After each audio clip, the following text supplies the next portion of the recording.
Halli waraanni bilisummaa Oromoo yeroo ammaatti hojjetaa jiru completely addadha. Tooftaan isaas jijjiiramee jira, akkaataan hojiis jijjiiramee jira, haala sochii biyya keessaatiin jechaadha. Kunis maalidha? Tokko lokeeshiniin irraa bobba'aniif itti bobba'anii fi kan duraa fi kan ammaa tokko miti. Amma waraanni bilisummaa Oromoo uummata keessadha jechaadha. Dirqamni hedduu itti dabalame gosa adda addaatiin hojjechuudha jechaadha. Gosa waraanaa fi gosa siviiliitiin hojjechuu jechaadha. Kanaaf jijjiirama guddaatu jira, haalli jiru itti dabalees dirqamni hedduu ulfaataadha. Waan biyya keessatti sirna barbaarizim fakkaatuutiin ilmaan Oromoo irratti gaggeeffamaa jiru kun waan sammuu namaa tuqa. Haala kana ilaala waraanni bilisummaa Oromoos hin arga. Kuni dirqama sanaa fi cinqama sana hedduu itti dabalee jira jechaadha. Akkuma hundi keessan Feesbuukii fi waan miidiyaa adda addaatii dhageessanii guyya guyyaatti mataan isin jeeqamaa oolu, warri sunis akkasumadha jechaadha. Uummanni Oromoo dhiira dhalaa jaarsa jaartii otoo hin jedhin dirree waraanaa otoo hin jaallatiin dirree waraanaa keessa jira jechaadha. Mana isaa keessatti waraanamaa jira, mana isaa keessatti dubartiin isaa gudeedamaa jirti. Haasofnee finnu, I don't know, beektu keessanii jechaadha. Waan dhala namaa irratti hin taanetu yeroo ammaa kanatti uummata Oromoo irratti ta'aa jira jechaadha. Sanyii duguguu sadarkaa bal'inaatiin itti fufee jira jechaadha. Bakka ijoollee daa'ima guddisanitti dhaqanii ijoollee ajjeesuun sanyii duguguu irratti wanti adda isa wanni godhu hin jiru. Warra isaan wajjin hojjechaa turan OPDO warra isaaniif ergamanii karaa agarsiisanii biyya irratti isaan tujaarsisanii har'a isinii mirga hin qabdanii Oromiyaa kan bulchu unudha jedhanii kaleessa labsatan dhageessanitti. Ammaan booda federaaltu bulcha malee OPDO'n Oromiyaa bulchuu hin dandeessu jedhan. Kunis sanyii duguguudha jechaadha walumaa galatti. OPDO'n hedduutu dhume ilmaan Oromoo. Because Oromoo waan ta'aniif duwwaa jechaadha. Maleessa mormiillee isaaniin mormine ergamaa fi turani. Otoo ergamanii fi illee otoo hojjetanii fi illee dhumanii jechaadha. Irra caalaayyuu kan dhume isaanidha. Haala ammaatti jechaadha. Kanaaf jenosaayidii Oromoo irra kan jiru. Unu jedha duwwaa otoo hin taane jaarmoliin adda addaas jedhaniiru waa'ee jenosaayidii gaggeeffamaa jiru. Kanaaf balaa guddaatu jira uummata Oromoo irraa. Balaa kana keessaa bahuu kan danda'u ufuma isaati. Eenyullee annu gargaaru hin jiru. Kan nu gargaaru uru qofaadha. Iyya ta'uu ta'ee waggaa hedduu Oromoon biyya adda addaatti Ameerikaatti, Awurooppaatti, Awustiraaliyaatti iyyachaa ture. Deebiin kan argamaa ture kunoo kan amma argitan kanadha. Sadarkaa desk officer clerkiidha. Clerkiitu deebise gadi jebii kana maqaa sanaatiin jechaadha. This is a big issue.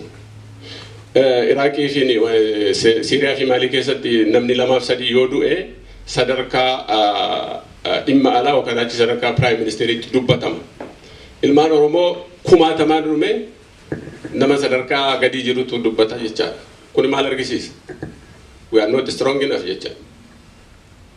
Jabaachuun nutti jira. Jabaachuu kan ammoo hanfidu unuma duwwaa malee eenyullee tokko hin jiru. Kan hubachuutu nutti jira jechaadha. Kan biraa guyyaa waboo bara kanaa kan adda taasisu waan biyya keessa jiru beektuutti keessanii uummanni Oromoo yeroo ammaa daangaarraa daangaatti kaaba kibba baha dhiyaatti lolatti seenee jira. Otoo hin jaallatiin lolaa jira jechaadha. Caasaan wayyaanee bakka hundaatti bakka hedduutti diigaa jiru. Akkuma argitan balaarraa buusuu uf ittisuuf uummanni Oromoo waan danda'uun gochaa jira. Uleedhaan, eeboodhaan, karaa cufuudhaan, dhagaa darbachuudhaan wanta hundaatiin jechaadha. Waan maaliif jiraachuu hin dandeenye. Lafa sanarratti iddoo Rabbi uume sanarratti jiraachuu hin dandeenye ofirraa falmachaa jira jechaadha. Biyya alaattis haala hedduu nama gammachiisu waggaa darbe kana keessa kan ture. Hiriira bahuu, xalaa adda addaa barreessachuu, iyyannaa adda addaa gochuu, ala bulanii qorra keessa bulanii maal gochuu waa hedduu nama gammachiisa. Kanaaf haalli Oromoon itti socho'aa jiru biyya keessattis biyya alattis hedduu nama gammachiisaa jira. Kun abdii guddaadha reeli. Kana itti jabeeffachuu qabna. Itti jabeeffannee bakka tokko gahuutu nutti jira jechaadha. Kanaaf hinjifannoon guddaatu jira. Akka jabina diina keenyaatti akka fira dhabuu keenyaatti wanti Oromoon falmachaa jiru dhaabbatee dura dhaabbatee otoon sodaatiin sodaa awwaalleerra jedhan ijoolleen qeerroo biyya sodaan Oromoo ilmaan Oromoo biratti yeroo ammaa sodaa kan jedhamtu duutee awwaalamtee jirti jedhan sodaan hin jiru jechaadha. Walaa agaaziyaa turuuti magaaziin duubatti nun deebisuu jedhamiti yeroo wanni jedhu gootni Oromoo yeroo ammaa echaa gooti. Kanaaf uummata kanatti illee hedduu boonu nutti jira. Hedduu uummata jagna uummata goota ta'uusaa Oromoon amma argisiisee jira. Kanaaf risoorsii guddaadha kuni kanatti dhimma bahuu nuti qabnaa jechaadha. Akkuma beekamu salphaatti wayyaaneen biyya gadhiistu. Gadhiisuus hin dandeessu. Dhiiga dibatteetti ilmaan Oromoo irratti ilmaan kaan irratti saba hundaa irratti gadhiisuuf illee hin teessu. Kanaaf waboo jennee kan guyyaa waboo jabeeffachuu qabnaa humna keenya jabeeffachuu qabnaa kan jenne akka sentraal qabsoo keenyaatti fudhachuun kan nutti jiru humna jabeeffachuu barbaachisaa. Nagaadhaan akka Oromoo rakkinni Oromoo hin furamne I think waggaa kana caalaa wayyaaneen sirnaan ibsite natti hin fakkaatu. Ibsaniiru ammaan booda maaliif nama nagaa qe'eessaa jiraatu nama waa tokko quban qabne ijoollee xixiqqoo kaatee waraqaa fi onni baattee otoo haala isaa sirnaan illee hin hubatiin ijoollee xixiqqoon kaatee yeroo dubbattu ajjeesuu jechaan gubuu jechaan toorchi gochuu jechaan nuti nagaadhaan quban qabnu nagaa wajjin waliin beeknu jechaa isaaniiti. Kanaaf haala nagaatiin Oromoo mirga isaa argachuun du'ee waan awwaalame natti fakkaata. Yoo namni kana mormu jiraate xiqqoo xiinxalaa addaa godhuutti jira. Kana gochuun nutti jira jechaa. Kanaaf furmaanni keenya maali? Dhumaatiin itti fufa. Wanti deebi'u hin jiru. Dhumaatii sana xiqqeessuu qabna. Akkam goonaa humna keenya jabeeffachuu qabnaa wal bira dhaabbachuu qabnaa jechaa. Kan guddaa nama gammachiisu tokko waggaa kanatti kan achiif ta'e tokkummaa Oromooti. Wanti nama ajaa'ibu baha kibba kaaba otoo hin jedhiin afaan tokko dubbata uummanni Oromoo yeroo ammaa. Yaada tokko bakka tokkotti wanti tokko ta'e the same thing bakka biraatti ta'a jechaadha.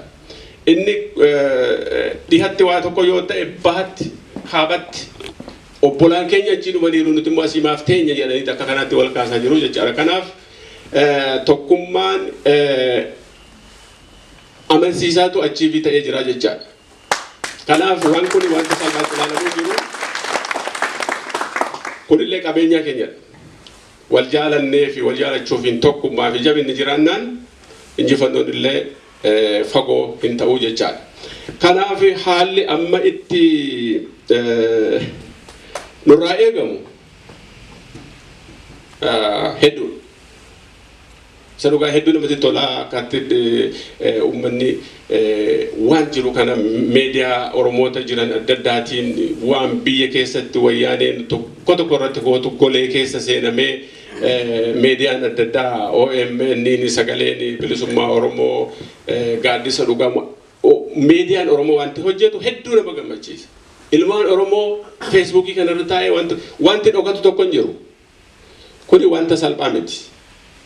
Kanarratti kapitaalaayis godhuu fi koordineet gochuun jechaadha. Kanaaf ammallee wanta hedduutu nu hafaa waan xumuraaf fincila diddaa gabrummaa kan itti godhu silaas beekamaadha waraana bilisummaa Oromooti. Yes, uummanni finciluu danda'a waa hundaa godhuu danda'a. Dhumarratti kan dhuunfachiisu waraana sana. Sana immoo nuu himaniiru warri wayyaanee. Yes, yoo dandeessanii humna keenya cabsitan argattu biyya keessanii jedhaniiru jechaadha. Kanaaf humna sana cabsuun yoo jaalannes yoo jibbines dirqi. Kanaaf humna waraanaa Oromoo jabeessuun fedhii toontaan dirqama natti fakkaata akka ilaalutti jaakooti.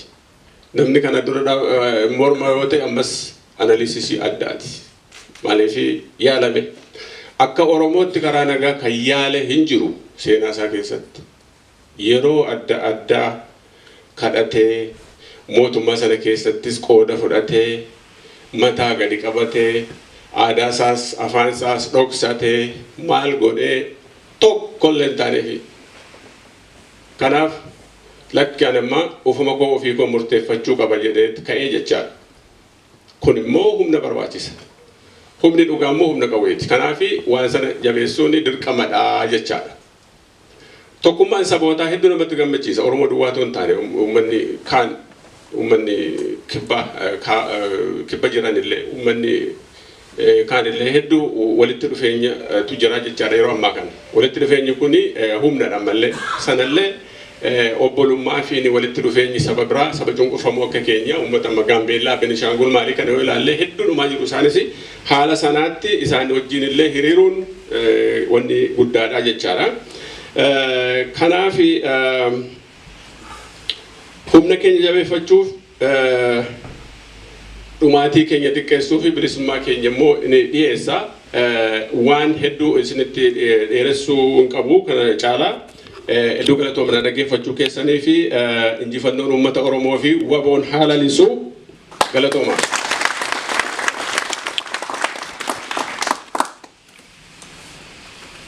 Kanatti aansinee warri haala qabsoo waraana bilisummaa Oromoo waraana keessa turan maal akka fakkaatu